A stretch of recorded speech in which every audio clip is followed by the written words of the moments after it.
All right, everybody, welcome to another episode of the Copy Corner with your host. I'm Terry Schilling.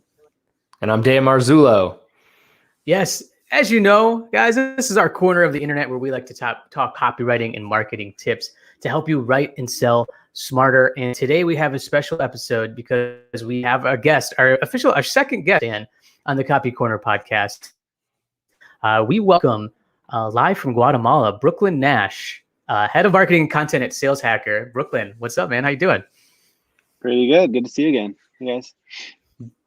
Yeah, it's good to see you again too. Yeah, I said live from Guatemala. Brooklyn and we mentioned, if you guys listen to the past episodes, we mentioned that I was there doing this like work remote program, and coincidentally, Brooklyn and I connected there and grabbed some beers and talk shop, as we say in the biz. It was nice.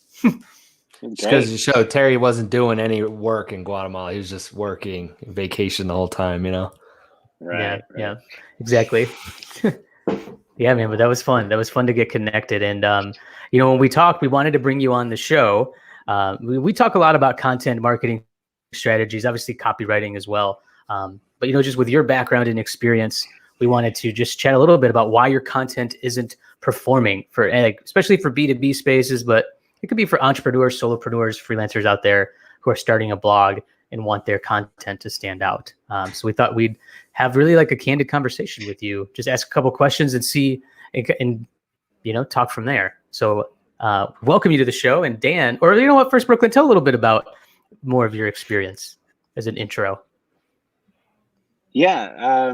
So I kind of got into B2B content marketing by accident, to be honest. I was a freelancer for a long time, covered all kinds of different client work for the first 5 or so years, and worked in a nonprofit at the same time. I was just freelancing on the side to pay off our student loans, pay our bills while we worked in this nonprofit setting here in Guatemala. Yeah. And then when I moved out of that, I doubled down on the B2B side and then slowly kind of focused in on sales and marketing tech. Not that that's, a tiny niche, B2B sales and marketing tech, but that's where I ended up. So I still have a handful of freelance clients, but right now a full-time role with outreach and Sales Hacker as well. Okay. That's awesome. So it sounds like you're pretty busy then, for sure. Yeah, a little too busy. We'll see. Oh man. Well, do you want to kick it off, Terry? What kind of questions do you have for Brooklyn today? What kind of questions we got? We're going to put them through the ringer here. I'll start with this one. How do you differentiate your content strategy from everyone else? That's a big one. It's a big one. Yeah.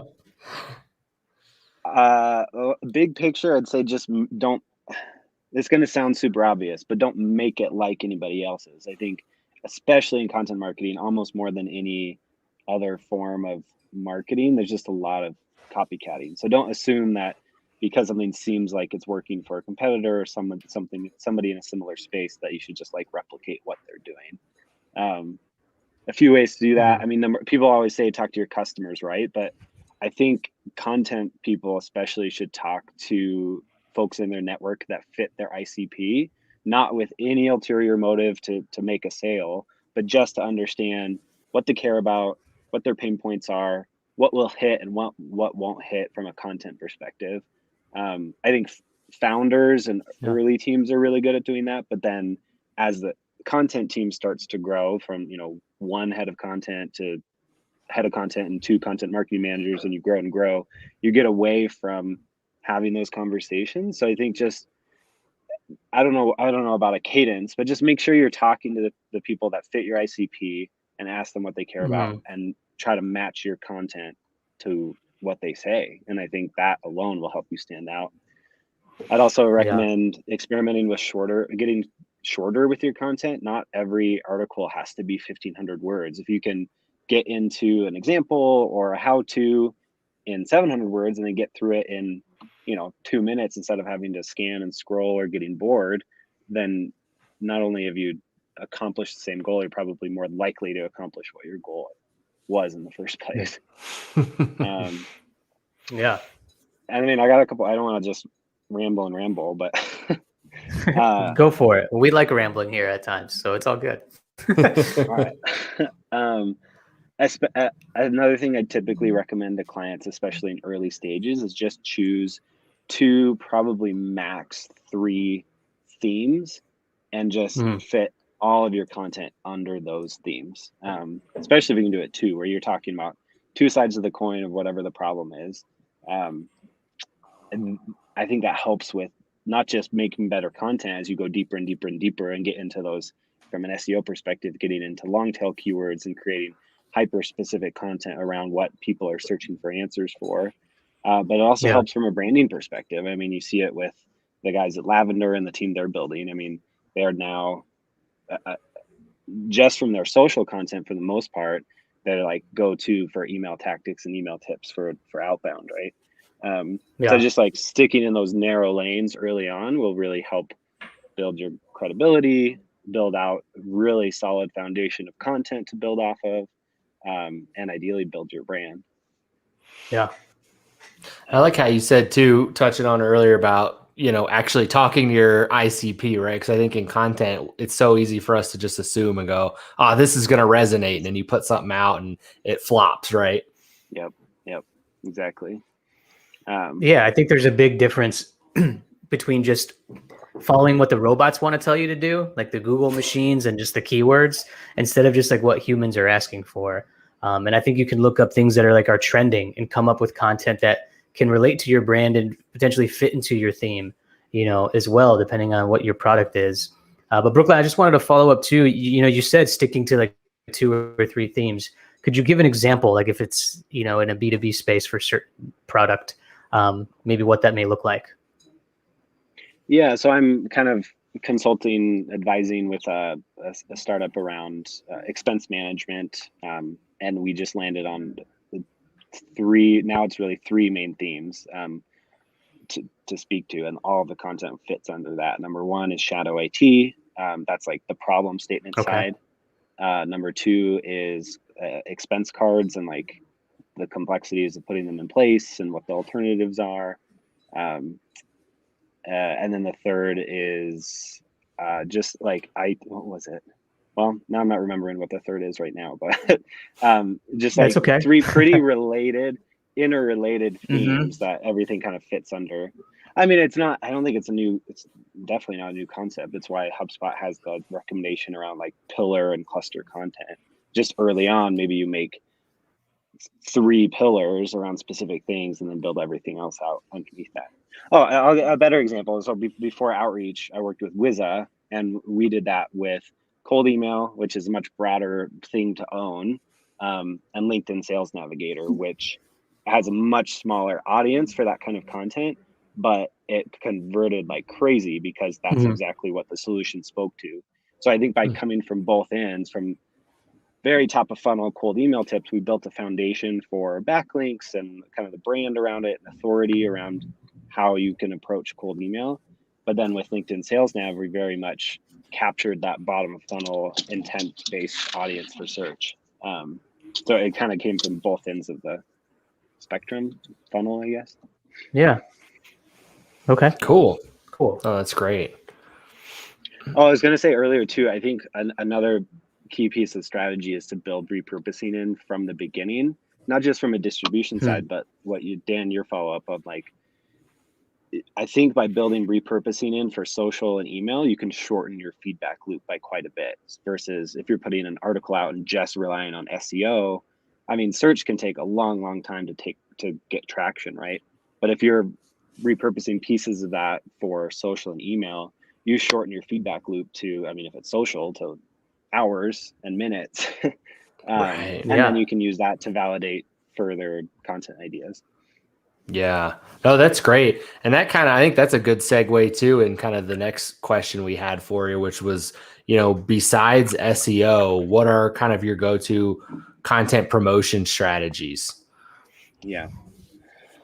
I mean, for Sales Hacker, it's been pretty specific. There's email and social.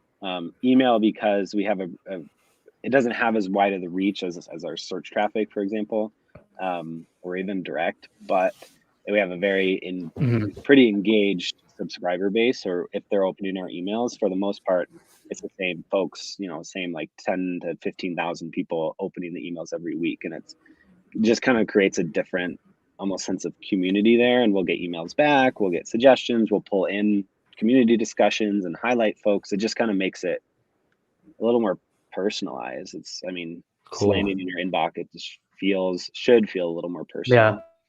Right. And then social, not to drive traffic to your site or anything, but it's just mostly for the branding and building your audience. Don't think you're going to drive crazy traffic numbers by putting stuff out on social, but you can engage a different cohort of your audience there. Right. Kind of meeting them where they want to Yeah. be. Mm-hmm.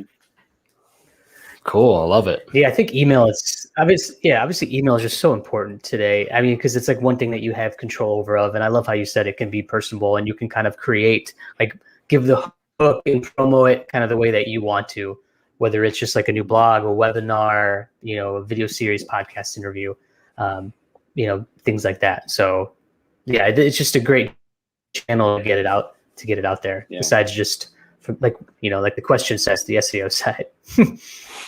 Right. Yeah. Well, it should. Yeah. I don't think any SEO content should ever solely be just for search. Like, Sure. You should make it quality enough where you can use it for other channels. So. Yeah. Right. No, that makes sense. Absolutely.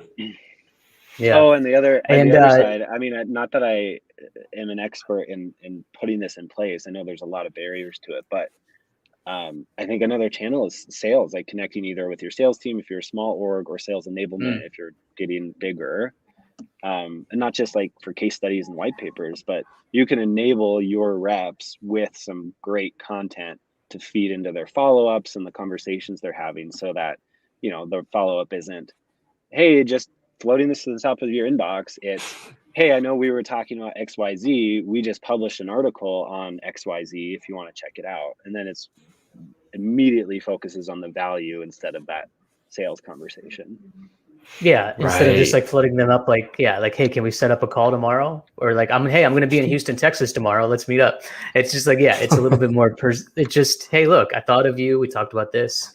Like another good spot too is like the email signature, especially with sales reps, is put that in there. Like if you are emailing or cold outreaching, just have like a popular piece of content in your signature for them to click. And it could potentially bring some traffic. It doesn't hurt to have it in there. Yeah, I feel like I've seen that a lot more too now, is when I'm emailing clients or people back and forth. It's check out our new ebook and download here or whatever, and a lot more content CTAs in the signature, like you're saying, Terry, than before. Yeah, no, absolutely. I guess, I want to talk about this because we talked we've touched on it a little bit, but what are the key differences between, content that performs well and content that doesn't? So like if you're going through like an audit, maybe ever, Brooklyn, and seeing stuff, or looking at your own content, what do you see that doesn't perform well and how to fix that? Yeah, I think there's a lot of different angles to answering this question. Because there's performs well in terms of engagement, there's performs well in terms of conversion, and then there's performs well in terms of like actual traffic numbers and getting it up on page 1 of Google and all that. So yeah, let's stick with where do we start? Let's narrow that. Let's narrow that down as far as like from search goes, from like ranking higher. From search, gotcha. Yeah. I think content that performs well from an SEO perspective is something that, this is going to sound so obvious, but something that will keep readers around longer. And there's a lot of pieces that go into that. There's like the straight up quote unquote copywriting front, which you guys are more of the experts on, where, making sure your hook is solid to pull people in, making sure you're teasing out what's there, making sure you're not just like making the first 100 words sound like a high school paper where you're saying, for many years, SaaS has shaped the way that people do XYZ. Like, you're just making it engaging from the very beginning, because that signal, like the longer, it's not just about keeping people on the page for each individual. Like the longer people spend on your content, like Google takes that into account for their algorithm, and what gets ranked is how long people are spending with your content and if it's engaging. So if you can make it engaging from the very beginning, you're off to a good start. Yeah. And then in terms of making it engaging throughout, rather than just relying on a clever hook or something, I think things that always stand out to me, and I'll swipe and pin and save and download and forward and bookmark and come back to and share, just originality. If you can rely on original research, whether that's surveys, benchmarks, roundups, I think a couple of SaaS companies do, more of that influencer marketing, B2B version of influencer marketing with rounding up a bunch of people's perspectives, that will really stand out. So original research or original examples. Here's how we did ABC. Here's how this person did XYZ. Or we talked to, this person about how they do ABC. Like just making it very original rather than this broad kind of vague description of something that everything else on page 1, 2, and 3 is going to sound the same. And I think a good way to do that is starting with your subject matter experts, with your SMEs. So whoever your ideal buyer is, start with that person in the company, or not even your ideal buyer, but the person who's going to benefit from the content. So like one of my clients, they actually, the first draft of content, every blog comes from engineers and data scientists. It doesn't come from a content marketer. And it makes for kind of pretty messy drafts sometimes that will take work to shape up into something that's publishable. But all of their knowledge and even honestly like their passion for the subject matter is in there, and then you just have to shape it so that it works well and the flow is there and it's organized and it makes sense, right? Versus having a content marketing manager with 4 years of experience in SaaS and 0 experience in engineering or data science trying to wrap their heads around something that they've never actually worked on. Right. Yeah, that makes sense for sure. That was a lot right there, but no, I was just going to say, like, I feel like you touched on. Off track. No, I feel like you touched into like the engagement side of things too. Is just keeping their attention and getting that hook for people to, obviously, stay reading it. But then also like call to actions at the end. What do you typically, how do you typically strategize with that? Because I could easily ask you, what do you recommend? But again, that's a very broad question because it just depends what the goal of the content is. Like, do you have people go to click to download something? Kind of what's your typical approach with like a call to action? I mean, like you said, it's going to depend. With Sales Hacker, it's pretty straightforward. We don't have CTAs at the end of content, but we want to pull people into the community. So we have little pop-up CTAs that says like, do you want to see more like this? Sign up for our newsletter and we'll send you the roundup of all of our latest content if you're enjoying what you're reading here. That's like the most straightforward you can make it. But you don't always have to sell something right away. Like you can get people in the funnel, really. And sometimes it's better if you don't. I mean, I think that's for sure. I don't know what the right phrase is, but like product-led XYZ, product-led content, not product-led content, but content that highlights your product, I think is amazing. Like Ahrefs does this, I think the best out of anybody, like even more than like HubSpot. Like almost every piece of content is super helpful and in-depth how-tos, but all their screenshots are their product, right? And then, so I don't even know if the CTA is there. It's just saying, look, if you want to do XYZ, you can do it manually and do this and this, or you can use our product to really speed things up or go deeper or what have you. So I think using your product any chance you have is key. That's something we did with Wiza too. I mentioned the LinkedIn Sales Navigator. Like we did one article that was 700 words. It was how to export emails from LinkedIn Sales Navigator. Very low search volume, super as long tail as you can for a keyword, right? It didn't get nearly as many hits as our like pillar guide to LinkedIn Sales Navigator, where you get pricing and all of that. But because it was so bottom of the funnel, like it was our point solution, the conversion on it was like 45% off of that page. because Yes. we gave 2 options. We said, you can do it manually. Here's the manual way to do it for free, or you can use our tool, and it's X amount of like 30 cents per lead.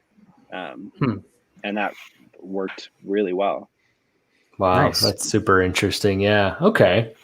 So then kind of going back on touching on the SEO side a bit, what's kind of your advice for, say, what do you tell people to stand out in kind of a crowded space from an SEO standpoint, right? Like say they're jumping into an industry that has like super heavy competition, and just like SEO, for example, right? If you're an SEO guy, standing out and ranking and competing in SEO is incredibly difficult because of that, right? So any thoughts there in terms of if you're jumping into an industry that already has a ton of search competition, what's your strategy there?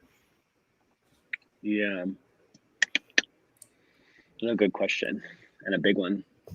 Yeah, doesn't I have think one. a lot to it too. He doesn't have one, and that's our interview, folks. Just kidding. No, I love the questions. I think from a big picture, Yeah. I don't know if I can say most, but a lot of SEO articles stop short at the what. And I think the easiest way you can stand out is to add on to that and go through the why, and especially the how. Because you can have a descriptive article about whatever, like what ABM is, but if you're not saying like, okay, you're searching for ABM, obviously you have some interest in getting started somehow.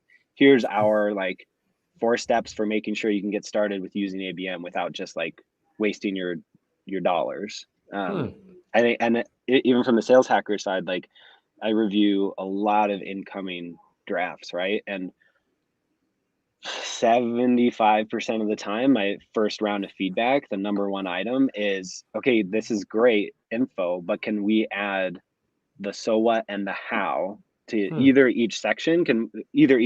Like, okay, here's step 1. How do you actually do that, rather than just saying, yeah, do this thing? Like every article saying, talk to your customers. Okay, how do you set that up? How do you have those conversations? How do you pull them in? How do you incentivize them to actually take the time to talk to you, rather than just saying, talk to your customers? Like, walk them through how to do it. Or at the tail end of the article, be like, okay, you have all this information for this big picture thing. Here's like a few baby steps you can take to get started. And I think that will help you stand out in and of itself, because I think the minority of articles actually take that step. Right. So you're kind of saying, coming back to just writing the most thorough resource for that, right? Because I think that's what people say a lot of is, like you said, it's all right, here's the what, but how can we make an article better? Let's also add A, B, C, D, and E so that they can get all the answers just from this piece of content, instead of having to go then search out 5 different articles to hit all of those points. Yeah. And a lot of which will sound a lot like each other. Yeah. Right. Yeah. Yeah. That's And I think another true. thing is to just I said this before, like I think a way to stand out is don't think about your SEO content as just being for search. I think that's a really good way to create crappy content that might rank, but maybe won't convert well, or won't keep people around, or like attracts the wrong visitors that don't even really fit your ICP.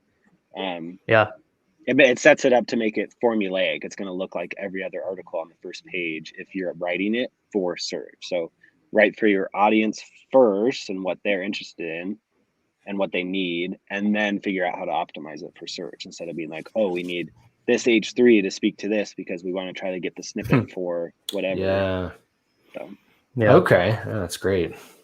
No, great advice. And it's just like a lot of people spit theories out, and it just seems like putting the what is kind of like the quick win. Like, all right, we got this article out, it's live, great. But it's just like, let's hope it ranks. But like you said, you're not really focusing on a bigger goal of like the engagement and talking about the how, instead of giving examples of how you can apply these things. Sure. Yeah, I definitely see a lot of like B2B articles miss the mark there. Yeah, absolutely. Yeah, I think it's especially problematic in B2B for some reason.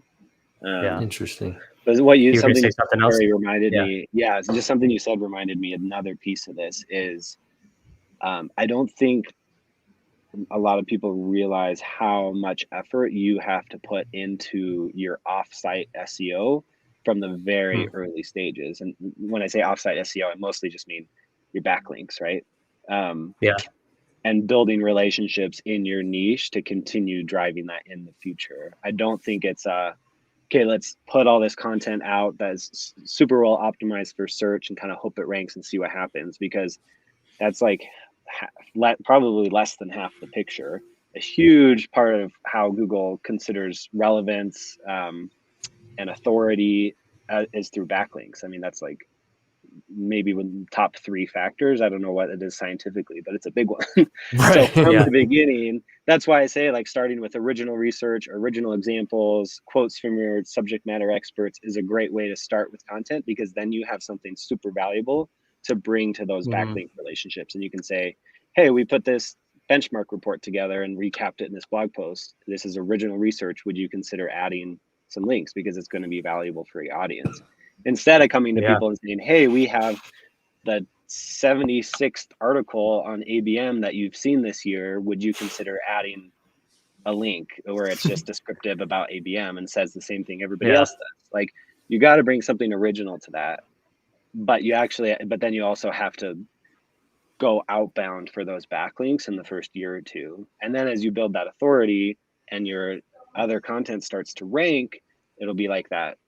I mean, cliche to say flywheel, but kind of flywheel where as your content ranks, people will be searching for that content as they're creating content around that topic, and they will pull your link in because they found it in the 5th spot on Google into their content. And then you start getting those organic backlinks rather than putting in the work for outbound.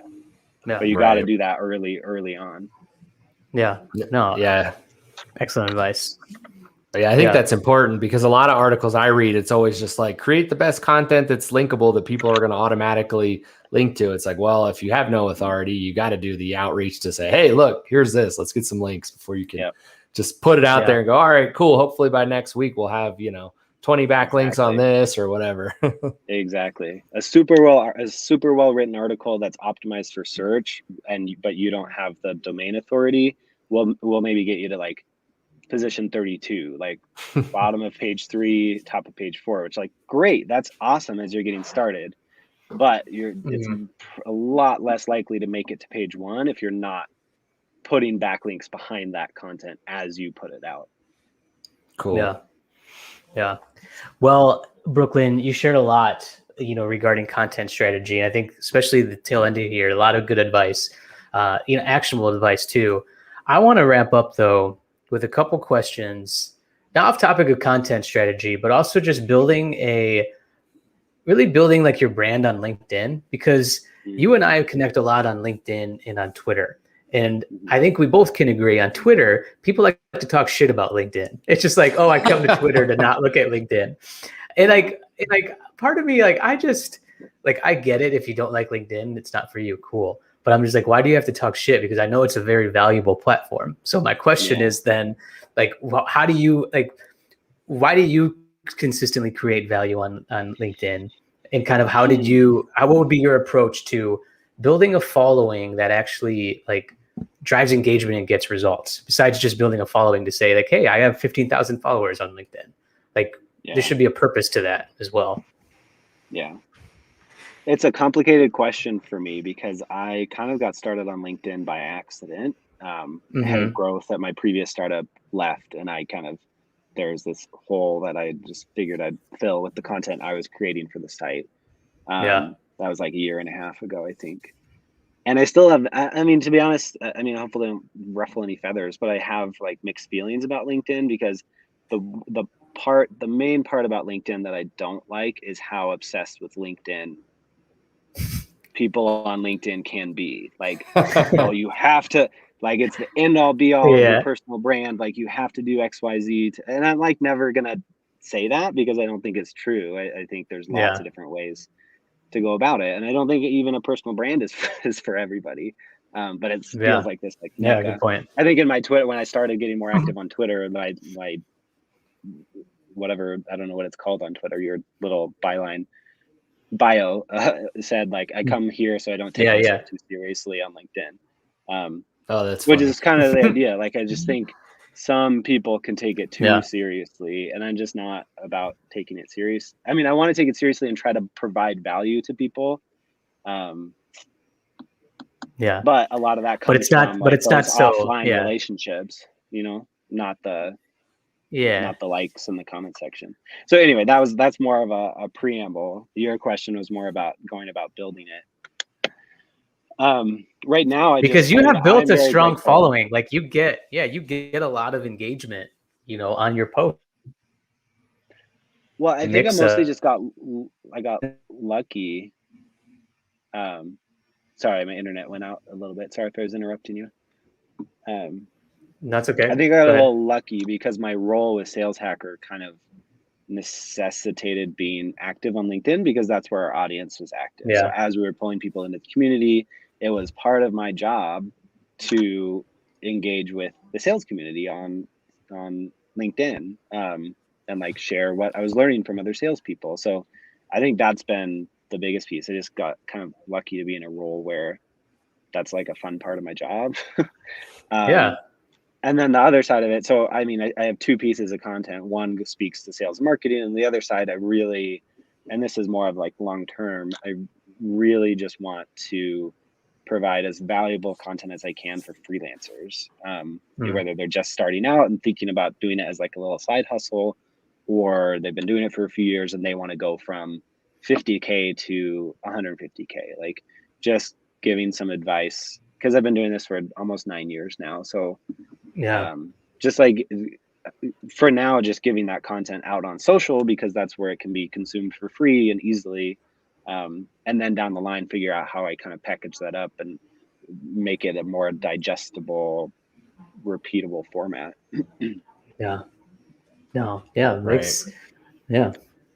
sense. And I mean, we're big on that too, to help other freelance writers kind of thrive and figure it out and grow and avoid some of the pitfalls that maybe sometimes take some of us longer to figure out of how to avoid. So we do on the podcast kind of go back and forth. We'll do a lot of freelance stuff, and then a lot of copywriting and content as well. So I definitely get that. Terry, you and I talked about it a little bit when you were here because you put stuff out like that, like your Upwork guide and things like that, right? And we were talking about how like Dan and I have done the freelance webinar, and have like at the tail end like sold bundles with it too, and just kind of that strategy. But it's been a focus of ours too, to just kind of help them navigate it because Dan and I have been doing it for quite some time as well. And then we've taken steps to more building bigger brands, companies, and Dan has obviously started a content agency from doing freelance stuff on before. So there's a lot of experience and knowledge there. Now I'll wrap up on this question, Brooklyn. Why is copywriting important to your business? We'll bring it back to Copy Corner, the copy side. You got to keep it on brand a little bit. The thing I'm not as knowledgeable in is copywriting. But you're in marketing, to my business, or So my business, or like to your just in general. We'll say general to your real business. Because that's, I mean, I don't know what the percentage would be, but vast majority of the time, that's your audience's first interaction with your brand and with your product and with your team is the copy that they're reading, whether it's a social post or a display ad or an email or your hero page on your website, like that they landed on it from Google. Like copy is their first interaction. That's like your first impression. So it's not always, I think people always have in their mind that like, not always, I think often people think about copywriting as direct response, and copywriting is not always direct response. It can be, it's just the first impression. And sometimes the goal is direct response and getting that action ASAP. And sometimes it's building trust or getting them to take that next step or getting them to follow XYZ. That's a long way of saying it's just copy is important because 9 times out of 10, it's your potential customer's first interaction with your brand. Yes, absolutely. I love that answer. That's a beautiful answer. Great. And I like how you said it's not always direct response because there is so many other like the social posts, and a lot of people think copywriting, they go right to the hardcore sales page and then that's it, Yeah. Yeah, like I did like I shared something like there was like some smart like words on a brand package on this like loaf of bread I saw, and I was like, oh, this is great packaging copy. And they're just like, but that's not really copy. It's not really getting me to do anything. I'm like, well, like it is. Like again, like you said, Brooklyn, it's your impression. Like you had it, like it made an impression on me. It's words. It's making me visualize. It's something I see as part of the brand, and that's part of copywriting. So I love that answer. And that's why I create the copy corner, because it's such an important part of marketing in your business and a first impression. And we want to make you not suck at it. So that's why we do this here. Absolutely. I love it. But Brooklyn, you've been awesome at your time. And again, you gave, what else you got? Well, no, I was going to ask you a question if I can end on that one. If I'm more of a content marketer than a copywriter, right? What's your number one tip for somebody who's not naturally a copywriter to become a better copywriter? Ooh, that's a good one. I got one, but go ahead, Terry. I was just gonna, Dan, you go ahead, and then I'll go. I'd say, the biggest thing that's ever stuck out with me is the simplest, stupidest phrase to be a better copywriter is to write like you speak, right? People they forget that all the time. And Neville Medora, one of the famous copywriters out there, he's always preaching that. He's like, just write like you talk, and you'll be surprised at how much better things sound and flow and get people to engage. Mm-hmm. Yeah. I love that. That's such an important, tip and just, strategy to follow. Like for me, I'll take one from Joseph Sugarman. We'll quote some copywriters in the business, and like his is just like the purpose of copywriting is to get people to read the next line and spend their hard-earned money. And I think when you have that approach, I think you can find different formulas and strategies then to come up with ways to get their attention, to get them to read that next line and take action. Now, spending hard-earned money is more like taking action. So again, now we have, this beautiful phrase of funnel land in the world of marketing where we have to take them through this. So there's different elements of that. But for me, it's kind of like my North Star, if you will, to use a metaphor. It just guides me in just how I approach, writing a home page, writing a sales page, doing like an email nurture series. Like how can we keep, their attention? But then another one is just like focus on like what's in it for the reader. Like don't start by talking about yourself because you created something so cool that you think can help a ton of people. Like don't go and start bragging about yourself. Like focus on that why you did it, like how it helps them, live a better life or get closer, to this best self. I think that's super important too. And the best part is that applies for social, cold emails, cold calls, like any interaction you're going to have.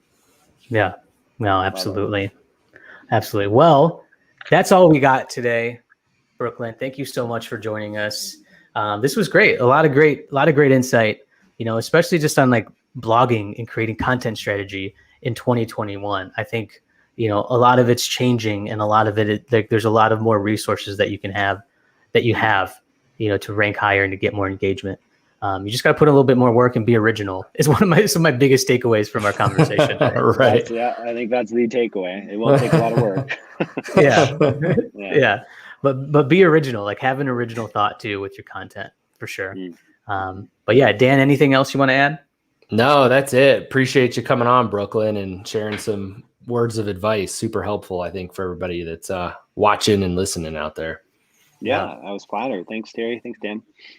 Absolutely. Yeah, and just quickly too, Brooklyn, just tell everybody where they can follow you and where you hang out on the internet. Yeah, LinkedIn for somewhat more serious stuff, marketing, Twitter for some posting and freelance tips and things like that. Love it. So, yeah. Oh man, I love it. Brooklyn, thanks again, everybody, for tuning into this episode of the Copy Corner.